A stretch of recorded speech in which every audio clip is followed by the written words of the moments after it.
Baik, pada video ini kita akan membahas kelanjutan dari materi perdagangan internasional, yakni kita akan membahas kebijakan perdagangan internasional. Jadi ada dua macam kebijakan utama dalam perdagangan internasional, yaitu ada kebijakan perdagangan bebas dan kebijakan proteksi. Nah, kebijakan perdagangan bebas atau free trade policy itu adalah kebijakan di mana pemerintah itu memberikan kebebasan pada kegiatan ekspor dan impor dengan tidak dihalangi berbagai peraturan pemerintah. Nah, dampak dari kebijakan perdagangan bebas ini bisa menimbulkan persaingan antar negara, sehingga tiap-tiap negara itu akan berusaha meningkatkan efisiensi produksi sehingga mampu memenangkan persaingan. Jadi tidak serta-merta yang namanya persaingan itu negatif. Tapi di sini persaingan antar negara itu bisa berdampak positif, di mana adanya efisiensi produksi dari masing-masing negara. Sehingga ada kompetisi negara itu untuk memasuki pasar sehingga bisa memenangkan persaingan pasar. Kemudian kita lanjutkan, yang kedua adalah kebijakan proteksi atau trade protection. Sesuai dengan namanya, proteksi. Proteksi itu artinya melindungi. Di mana pemerintah itu mengetatkan perdagangan ataupun membatasi persaingan dengan negara-negara lain melalui cara-cara pembatasan ekspor dan impor barang dan jasa. Yang mana tujuan dari kebijakan proteksi ini adalah untuk melindungi kepentingan perekonomian domestik suatu negara. Sebagai contoh misalnya melindungi produsen lokal dari persaingan produk-produk impor yang akan memasuki negara, kayak gitu. Terdapat bentuk-bentuk dari kebijakan proteksi. Yang pertama adalah tarif atau bea masuk. Nah, bea masuk ini dilakukan terhadap barang yang memasuki suatu wilayah pabean negara. Jadi ketika bea masuk itu yang ditetapkan oleh pemerintah itu tinggi, maka harga barang impor itu akan naik. Sehingga masyarakat dalam negeri akan mengurangi impor. Nah, ketika masyarakat dalam negeri itu mengurangi impor, maka mereka akan berbondong-bondong untuk beralih ke produk lokal. Sehingga mau tidak mau produksi lokal itu akan naik. Karena apa? Produk lokal itu menjadi diminati oleh masyarakat sehingga produksi produk lokal itu bisa ditingkatkan. Dampaknya ketika produksi nasional naik adalah pendapatan negara ikut meningkat. Nah, dari bea masuk itu terdapat beberapa tipe penentuan. Yang pertama adalah bea ekspor atau ekspor duties. Nah, bea ekspor ini adalah pajak atau bea yang dikenakan terhadap barang yang diangkut menuju negara lain. Jadi ketika ekspor itu dikenai bea ekspor. Kemudian bea transito atau transit duties adalah pajak atau bea yang dikenakan terhadap barang-barang yang melalui batas wilayah suatu negara dengan tujuan akhir barang tersebut negara lain. Jadi ketika transit memasuki batas wilayah suatu negara. Kemudian yang ketiga adalah bea impor atau impor duties, yakni pajak atau bea yang dikenakan terhadap barang-barang yang masuk ke dalam suatu negara. Kalau dari negara lain masuk ke negara kita itu dikenakan bea impor untuk produk-produk yang atau masuk impor itu.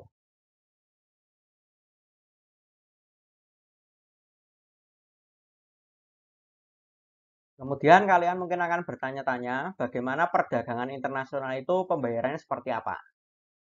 Nah, ada beberapa cara pembayaran internasional. Yang pertama adalah kompensasi pribadi atau private compensation.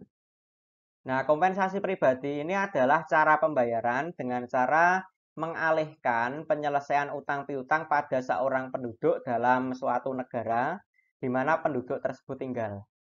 Nah, sebagai contoh misalnya ini ada importir dan ada eksportir. Misalnya si A. Nah, si A itu adalah seorang importir, orang Indonesia, mengimpor barang dari si B, orang Inggris. Nah, yang pertama, si pembeli atau si importer dari Indonesia itu kan membeli barangnya si B ini yang diekspor dari Inggris ke Indonesia. Gitu. Nah, Melunasinya adalah dengan cara ini, melunasi dengan penyelesaian utang piutang. Jadi katakanlah si A ini membeli barang dari si B, mengimpor barang dari si B. Si A orang Indonesia, si B orang Inggris. Nah, di sisi lain, si C yang orang Indonesia itu mengekspor barang kepada si D yang orang Inggris. Nilai barangnya itu sama. Pada akhirnya, pelunasannya itu dalam suatu negara. Karena si C ini mengekspor kepada si D itu kan berarti punya piutang, dan si A ini mengimpor barang dari si B yang sama-sama dari negara Inggris itu dia punya utang, maka pelunasannya ke sini. Si A ke C, terus si D itu ke si B, seperti itu. Pelunasannya dari dalam negara masing-masing. Yang ada di Indonesia melunasi dengan yang ada di Indonesia, dan yang ada di Inggris melunasi dengan yang ada di Inggris. Karena nilainya sama.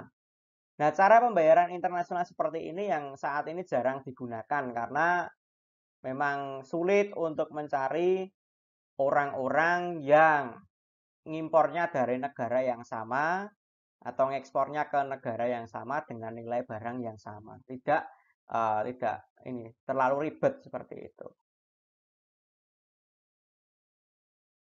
Dan kita lanjut ke cara pembayaran internasional yang berikutnya adalah pembayaran di muka atau advance payment. Di mana importir membayar terlebih dahulu sebelum barang itu dikirim kepada eksportir. Jadi sadurunge barang kuwi teko wis dibayar. Nah, mata uang yang digunakan sesuai dengan kesepakatan, bisa menggunakan mata uang negara eksportir atau mata uang negara importir. Kemudian yang kedua, ada pembayaran kemudian atau open account, di mana importir membayar setelah menerima barang dari eksportir. Jadi barangnya tekose lagi dibayar. Nah, ini dilakukan apabila terdapat kepercayaan antara eksportir dan importir. Ada kepastian barang dan dokumen kelengkapan barang yang akan diterima importir, serta adanya kepastian hukum tentang transaksi dan transfer pembayaran. Kemudian yang berikutnya, bisa pembayaran internasional itu dilakukan dengan cara membayar dengan emas yang setara dengan nilai barang yang diimpor. Cara lain adalah dengan konsinyasi, yaitu pengiriman barang-barang ekspor yang bersifat titipan untuk nantinya dipasarkan oleh eksportir dengan kesepakatan harga tertentu. Terus berikutnya bisa juga pembayaran dengan wesel, di mana yang pertama pembeli atau importir dan penjual dan atau eksportir ini saling mengadakan kesepakatan atau kontrak jual beli atas sejumlah barang dengan syarat-syarat tertentu. Kemudian oleh si eksportir ini barang itu dikirim kepada importir dengan alat angkut tertentu yang sudah disepakati. Jadi peralatan angkutnya, biaya-biayanya itu sudah disepakati. Kemudian yang ketiga ini, eksportir menyerahkan dokumen-dokumen kepada remitting bank. Jadi remitting bank itu adalah bank di negara eksportir yang dipercaya untuk melakukan penagihan kepada bank di negara importir.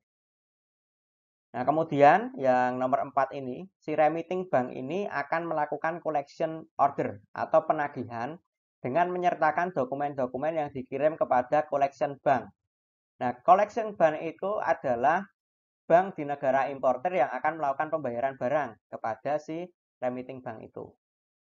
Kemudian, si collection bank ini menyerahkan dokumen-dokumen surat wesel dagang kepada importir. Nah, si importir menerima dokumen-dokumen itu dan menyetujui serta melakukan pembayaran. Ini pembayaran akseptansi, jadi sudah setuju. Kemudian si nomor 7 ini, collection bank itu melakukan akseptasi atau pembayaran kepada remitting bank. Dan kemudian remitting bank ini melakukan akseptasi pembayaran kepada eksportir. Itu kalau menggunakan wesel. Jadi intinya penggunaan wesel itu melibatkan bank. Bank remitting bank dan juga collection bank. Seperti itu. Yang melakukan penagihan utang piutang adalah si remitting, hubungan antara remitting bank dengan collection bank itu. Kemudian berikutnya adalah letter of credit atau LC. Nah, letter of credit atau LC itu merupakan surat pemberian kuasa oleh bank pada bank atau pihak lain untuk membayar sesuai dengan persyaratan yang disebutkan dalam surat. Jadi isinya ini suratnya itu terkait dengan kesepakatan. Nah, sistem pembayaran dengan LC ini merupakan sistem pembayaran yang aman bagi eksportir dan ini yang biasa digunakan. Nah, dengan adanya surat ini atau LC ini, sebuah bank yang bertindak sebagai pengganti importir memberikan kepercayaan dan kepastian kepada eksportir bahwa pembayaran akan dilakukan oleh bank tersebut sesuai dengan persyaratan yang terdapat di dalam LC itu. Kemudian lanjut materi berikutnya adalah tentang kurs valuta asing. Kurs ini adalah perbandingan antara nilai mata uang negara satu dengan negara yang lainnya. Nah, ada 4 jenis kurs. Yang pertama adalah kurs jual. Kurs jual ini adalah kurs yang dikeluarkan oleh bank saat bank menjual satu unit valuta asing tertentu. Jadi saat bank menjual valuta asing, misalnya orang itu menukar dari rupiah ke dolar. Nah, bank itu menjual dolar kepada orang yang menukarkan rupiah itu maka berlaku kurs jual. Nah, yang kedua adalah kurs beli. Kurs beli itu kurs yang dikeluarkan oleh bank saat membeli satu unit valuta asing tertentu. Jadi misalnya, orang pulang dari ibadah haji, masih mempunyai sisa uang rial. Kemudian ia datang ke bank atau ke money changer terdekat. Kemudian menukarkan uang rial itu ke dalam uang rupiah. Nah, saat itu berarti bank membeli valuta asing berupa rial. Kemudian ditukarkan dengan uang rupiah. Itu berarti berlaku kurs beli. Kemudian ada kurs tengah. Kurs tengah ini adalah nilai tengah antara kurs jual dan kurs beli. Yang ini digunakan untuk menganalisis naik turunnya harga valuta asing di bursa. Terus ada juga kurs menurut Menteri Keuangan atau biasa disebut sebagai kurs Menkeu. Nah, ini ditetapkan oleh Kementerian Keuangan untuk kegiatan ekspor impor. Untuk importir, orang yang melakukan impor yang telah memiliki angka pengenal impor atau API. Nah, ini contoh kasus dari penerapan kurs ya, misalnya sebagai contoh ini. Maura merupakan fans berat BTS. Dia ingin membeli album terbaru BTS seharga 200 won. Kurs yang berlaku saat itu adalah kurs jual 1 won itu senilai Rp3.000 dan kurs beli itu menyatakan bahwa 1 won itu senilai Rp2.000. Berapa rupiah yang harus dipersiapkan? Berarti intinya ini berlaku pertukaran dari rupiah ke won kayak gitu kan. Berarti berlaku kurs apa? Maka berlaku kurs jual.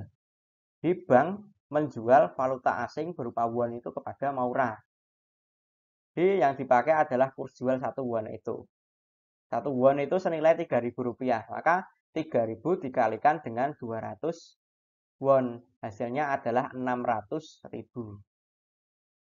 Jadi uang yang harus dipersiapkan itu adalah 600.000 yang senilai dengan 200 won seperti yang diminta dari album BTS itu. Contoh yang kedua, Nazala merupakan pemilik perusahaan ekspor dan impor yang telah terdaftar dalam keanggotaan API. Pada 1 Desember 2016 mengimpor barang elektronik dari Amerika Serikat senilai 1 juta US dollar dengan biaya angkut 5%. Pada tanggal tersebut berlaku kurs beli sekian, kurs jual sekian, dan kurs menurut Menteri Keuangan sekian. Berarti besarnya nilai impornya berapa? Nah, langkah yang pertama adalah dengan menentukan nilai impor. Nilai impor itu terdiri dari nilai atau harga barang yang diimpor beserta biaya-biaya yang menyertai. Kalau ada biaya angkut, yaitu juga dijumlahkan dari nilai impor itu. Nah, berarti nilai barangnya adalah 1 juta ditambah dengan biaya angkut 5%-nya. 5%-nya dari 1 juta adalah 50.000. Maka total dari nilai impor itu adalah 1.050.000 itu. Nah, karena ini memiliki angka pengenal impor, itu berarti yang berlaku adalah kurs Menteri Keuangan. Lalu dikalikan tuh. Kurs Menteri Keuangan itu 1 US dollar senilai 13.539 rupiah. Maka 13.539 rupiah itu dikalikan dengan 1.050 ketemunya ini 4 ketemunya ini.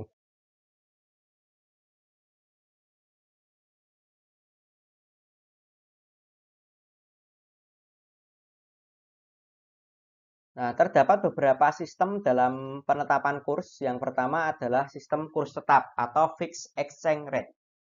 Nah, dalam sistem penetapan kurs tetap itu terdapat dua macam, yaitu kurs devisa tetap standar emas, yakni mengkaitkan nilai suatu mata uang dengan emas. Dan ada kurs devisa tetap standar kertas, yakni pemerintah menetapkan nilai tukar mata uang suatu negara dengan mata uang negara lain dan berusaha mempertahankan dengan berbagai macam kebijakan. Jadi standarnya adalah mata uang negara lain. Kalau devisa tetap standar emas itu standarnya adalah emas. Kemudian yang kedua adalah kurs bebas atau floating exchange rate. Ini terjadi bila perbandingan nilai mata uang sebuah negara dengan mata uang negara lain itu dibiarkan untuk ditentukan secara bebas. Jadi sesuai dengan supply and demand atau permintaan dan penawaran di pasar.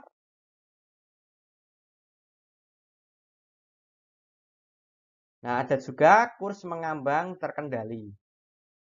Jadi, dalam penetapan sistem kurs mengambang terkendali ini, nilai tukar itu ditentukan oleh kekuatan pasar. Sehingga bebas bergerak naik maupun turun. Nah, supaya tidak ada gejolak naik turun yang terlalu dahsyat, maka ada kriteria yang ditentukan oleh bank sentral. Pemerintah itu dapat melakukan intervensi atau campur tangan sampai batas-batas tertentu. Nah, bentuk intervensinya ada dua macam, yaitu clean floating berupa pengaturan tingkat suku bunga dan juga dirty floating atau menjual dan membeli valuta. Nah, berikutnya kita akan membahas terkait dengan skema kurs mengambang terkendali atau managed floating rate. Nah, silakan perhatikan kurva ini. Nah, ini ada kurva S dan demand, kurva supply and demand. Di mana kurva S ini, kurva supply ini adalah menggambarkan aliran masuk devisa. Baik itu melalui ekspor maupun aliran modal luar negeri. Yang merupakan aliran penawaran devisa. Dan ada kurva D. Ini yang merupakan seluruh kebutuhan masyarakat dalam negeri akan valuta asing. Baik itu untuk pembayaran impor maupun untuk pembayaran utang piutang. Nah, tingkat kurs yang berlaku itu pada titik keseimbangan E1. Nah, apabila impor itu meningkat secara otomatis, kurva D itu akan bergeser dari D ke D1. Nah, akibatnya keseimbangan itu ikut otomatis bergeser dari E1 ke E2. Nah, yang perlu diingat adalah baik E1 maupun E2 itu jumlah devisa yang diperjualbelikan itu jumlah keseimbangan atau yang diminta sama dengan yang ditawarkan. Nah, ini equilibriumnya seperti itu. Oke, sekian saja materi terkait dengan perdagangan internasional. Untuk berikutnya, video berikutnya akan membahas tentang neraca pembayaran dan devisa.